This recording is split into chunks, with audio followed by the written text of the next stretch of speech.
Constantine. Here at the Porcupine Freedom Festival, you've already given one speech. Is that correct? Yeah. Well, they invited me early, on Wednesday to give a talk, and it was good because it incentivized me to come down here early. Yeah, I've been anxious because in my mind, you're usually only here for like your day or two. I was like, and then I found out that you gave a speech yesterday. I was like, so is he even still here? Yeah. Somebody find him. No, well, they scheduled me on Saturday night and Wednesday too, which was good because then now suddenly you're camping. You're camping out here for the whole time, and I like being at PorcFest. It's a wonderful. It is a great time. Experience. So, what are you speaking about Saturday? Saturday, I'm talking about something about which not many people, I think, really understand. Particularly libertarians are naive about this, but really everybody is. And it's about what we call the administrative state, which is a kind of a superstructure that sits on top of the state. I call it the real state. It's the permanent bureaucracy of, depending on how you want to count it, between 2 and 9 million people who can't ever get fired. They're a totalitarian force. They believe that they run the country, and they regard the political class as ridiculous. And they're the people who've been running the country over the last 2.5 years, especially since COVID. And I don't think that most political activists have any clue about just the grave challenge that they face. Well, it's very much like Thomas Paine wrote in The Rights of Man, right? Where King Louis was the symbol of the oppression, all of that stuff. But as Thomas Paine pointed out, King Louis wasn't responsible for the people imprisoned at the Bastille. There wasn't just one tyranny that was King Louis. There were thousands of these despotisms in France that all of them had to be broken down. It wasn't just Joe Biden or Barack Obama or Donald Trump or anywhere else. It's this entire bureaucratic monster that is doing the real oppression. They don't understand. I mean, like a lot of new politicians have no clue about this. Even if you get elected president, you get 4,000 picks of your own. Most of those picks, even if you get around to hiring those people, they're very naive. They have no idea what they're doing. They show up at the Justice Department or the Department of Housing and Urban Development or the CDC. And Can you stay with us for a few Okay. Yeah. I'm absolutely surprised by that. 4,000 picks from the president. That seems like a lot.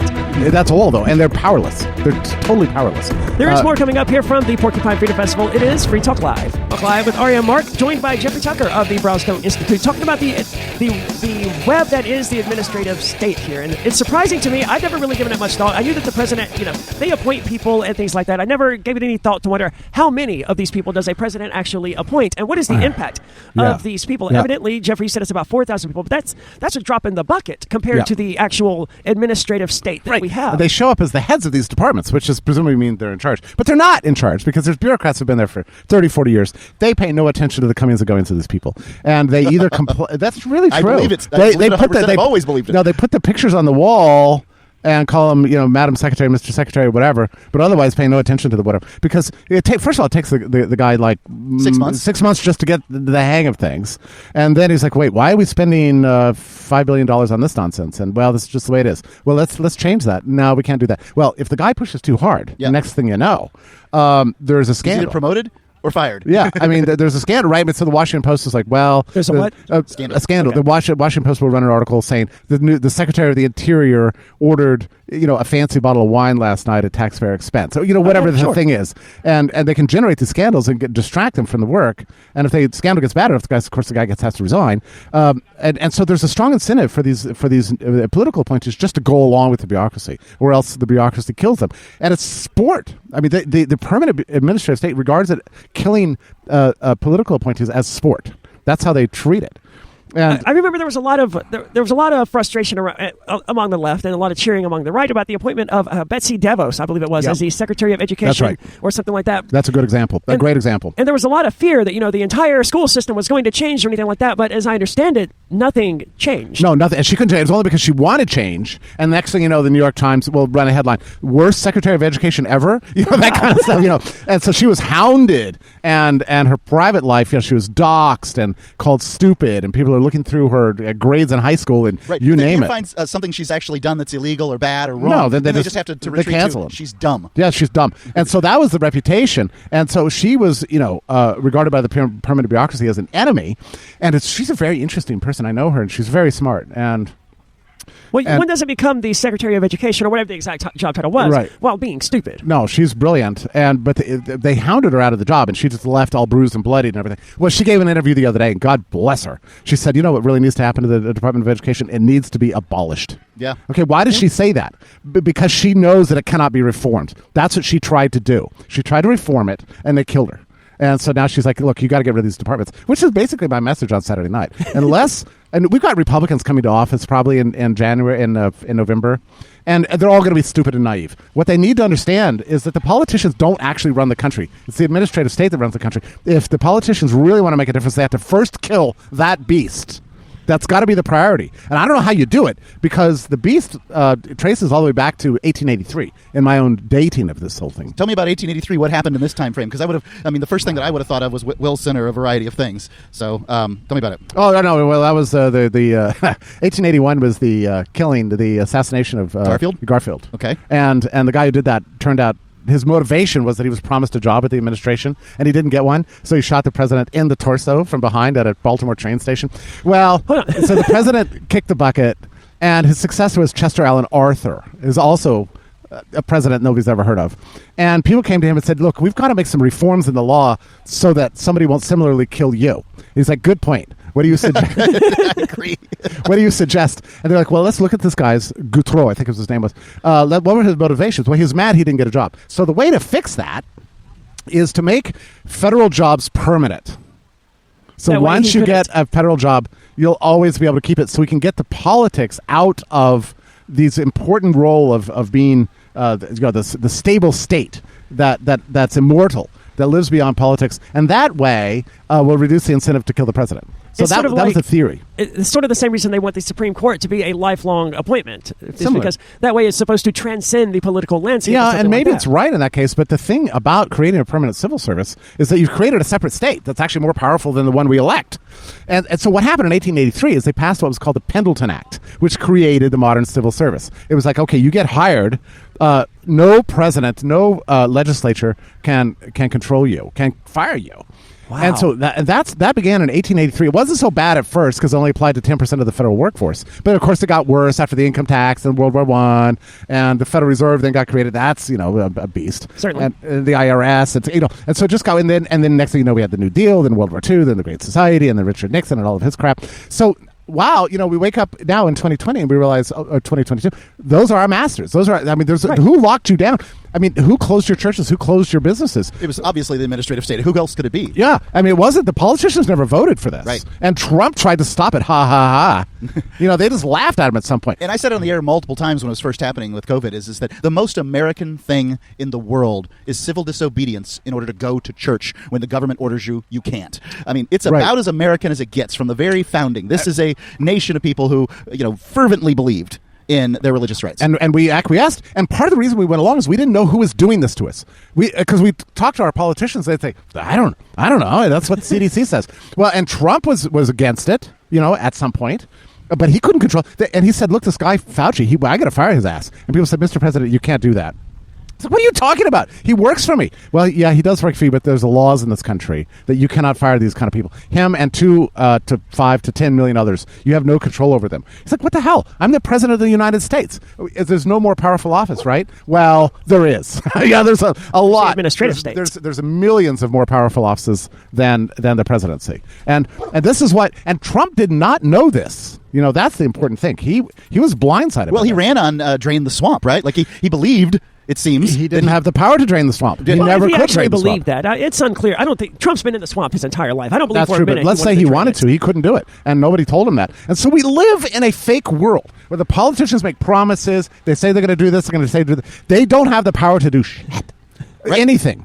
The same's with Bernie Sanders. If you, not to, I think these guys were great populist examples. I'm not trying to besmirch them. I'm just trying to say, as far as their campaigns go, they said a lot of stuff that obviously they couldn't deliver They on. can't possibly deliver on it. Now, my friend, funny that I call him friend, Steve Bannon, tells me that. Hold I'm that thought for 1 Yeah. second. We'll have to come back to it here in just a moment. There is more coming up here from the Porcupine Freedom Festival. From the Porcupine Freedom Festival here at the beautiful White Mountains of New Hampshire. Day 4, I believe.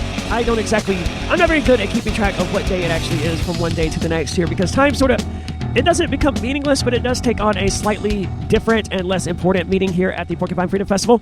And I want to tell you about Truth Smacks. If you like fruitsmacks.com/shop if you want to buy some, that's truthsmacks.com. With you today is Arya and Mark, and we're joined by Jeffrey Tucker. And Jeffrey, before we had to go out to break, you were telling us a story about Steve Bannon. Yeah. So I'm often on the show all the time, which is funny because I used to be a big critic of him, and I guess I still am. But anyway, I did not know Steve Bannon had a show. Oh, it's huge! I tell you what, every time I go on, our website blows up. It's got 10,000 views instantly. The guy is Wow. Yeah, he's a big deal. But anyway, I was talking to him about this problem, and he said, "Look, you're too pessimistic. Whatever man has made, man can unmake," which is an interesting point. But I like the point. which raises the question, how? So I would say, that you... Well, first of all, voters are not very interested in this topic. Well, voters are barely interested in anything but the presidential race. That's probably right. If you didn't have the presidential race to divide us all, I don't know that you'd get 10% turnout.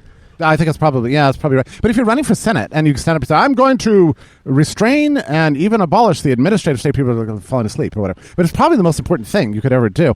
There was a Supreme Court decision in 1984 that might be very soon overturned that could actually have a devastating impact. And I'll tell you what it is. It's called the Chevron decision. Now, this is the case of the Environmental Protection Agency versus Chevron. And Chevron was saying, this agency sucks. And Supreme Court said, well, it kind of sucks. And Chevron was saying that what the EPA is doing is not consistent with the law, and they're right. But what the court said is, look, unless something specifically is banned by legislation, the agency's interpretation of that legislation has to prevail in practice. That's called the Chevron precedent. Unless something is banned by legislation, say it again. All right, unless something is specifically banned by legislation. And the agency interprets it as permissible for the agency to do, right, then it's the obligation of the courts always to defer to the agency. I see. So the agency, unless legislation has said otherwise, the Contrary. agency gets to decide what it is and isn't allowed to do. And I'll give you an Doesn't example. that give a lot of power to the executive? To the administrative state, it's almost all power. So a good example of this is the masking on transportation and airplanes. I see. Now, with the Florida judge has said that's ridiculous. There's nothing in the law that says you can mandate this. Mm-hmm. The CDC referred to the Public Health Service Act of 1944, which was passed during wartime, but that banned the importation of diseased animals to the U.S. Okay, right. That was the legislation they referred to, and there's one little word in there that said something like, and that also puts the CDC in charge of sanitation generally for the country, or whatever. Anyway, the Florida court said that has nothing to do with masks on airplanes. That is ridiculous. You can't cite one word, sanitation, and therefore dictate the clothing choices of hundreds of millions of people. But you can cite this 1984 case that says... So here's the thing. In making that judgment, she was explicitly or implicitly repudiating the Chevron decision. Yep. So if this case goes to the Supreme Court and the Supreme Court upholds that Florida decision, Chevron will be automatically repealed.